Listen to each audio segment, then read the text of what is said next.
DA নিয়ে আবারও খুব গুরুত্বপূর্ণ আপডেট। তো ভিডিওটি ১ সেকেন্ডের জন্য স্কিপ করবেন না, পুরোটা দেখবেন।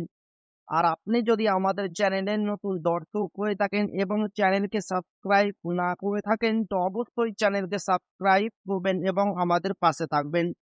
তো ভিডিওটি শুরু করা যাক। ১৪১ মাসের বকেয়া ডিএর পরিমাণ ৪১,৭৭৭ কোটি টাকা। ২৫% হিসেবে কত টাকা পাবেন রাজ্যের সরকারি কর্মীরা? ১৪১ মাসের বকেয়া ডিএ দিতে রাজ্যের খরচ হবে ৪১,০০০ কোটি টাকারও বেশি। বেছে বেছে ডিএ দেওয়ার প্রক্রিয়া শুরু করছে নবান্ন। চাওয়া হয়েছে তালিকা। সুপ্রিম কোর্টের নির্দেশ, রাজ্য সরকার রাজ্যের সরকারি কর্মীদের ডিএ বা মহার্ঘ ভাতা ও অবসরপ্রাপ্তদের মহার্ঘ ত্রাণ দেওয়ার তোড়জোড় শুরু করেছে। রাজ্য সরকারের হিসেব অনুযায়ী রাজ্যের ৮ লক্ষ সরকারি কর্মী, যাদের মধ্যে শিক্ষক, পঞ্চায়েত ও পুরসভার কর্মীরাও রয়েছেন, তারাই এই বকেয়া ২৫% ডিএ পাবেন। আর পাবেন ২ লক্ষ অবসরপ্রাপ্ত সরকারি কর্মী।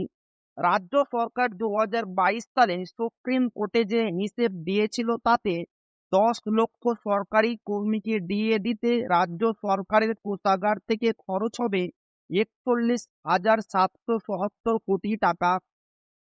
অর্থাৎ এই টাকা সরকারি কর্মীদের পাওনা রয়েছে। ২০২৩-২৪ ও ২০২৫ সালের হিসেবে সেই অঙ্ক আরও বাড়বে।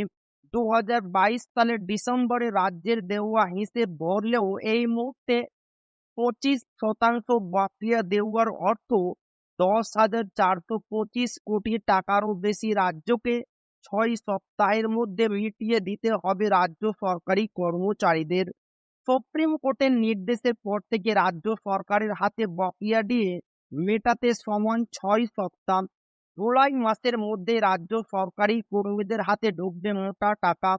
তথ্য অনুযায়ী রাজ্য সরকারকে বকেয়া ১৪১ মাসের ডিএ দিতে হবে।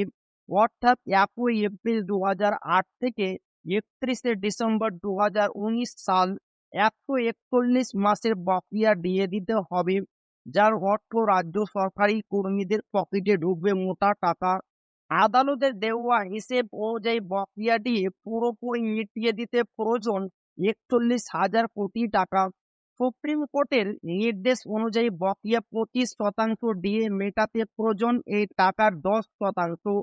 হিসেব যা বলছে, রাজ্যের সরকারি কর্মীদের পকেটে একসঙ্গে ঢুকতে পারে লক্ষাধিক টাকা। ২০১৬ সালে এসএসসি প্যানেলের যে সমস্ত শিক্ষক চাকরি পেয়েছিলেন, যাদের চাকরি সুপ্রিম কোর্টের নির্দেশে বাতিল হয়েছে, সেই চাকরিহারারা শিক্ষকেরাও এই ডিএ পাবেন না বলেও নবান্নের সূত্রের খবর। তো এই ছিল ডিএ নিয়ে খুব গুরুত্বপূর্ণ আপডেট, যা আপনাদের মাঝে শেয়ার করলাম। তো ভিডিওটি ভালো লাগলে অবশ্যই আপনার বন্ধুদের শেয়ার করবেন, যাতে তাদেরও উপকার হয়। আর আপনি যদি এখনো আমাদের চ্যানেলকে সাবস্ক্রাইব না করে থাকেন, তো অবশ্যই চ্যানেলকে সাবস্ক্রাইব করবেন এবং আমাদের পাশে থাকবেন। তো আবারও দেখা হবে ডিএ রিলেটেড খুব গুরুত্বপূর্ণ ভিডিওতে।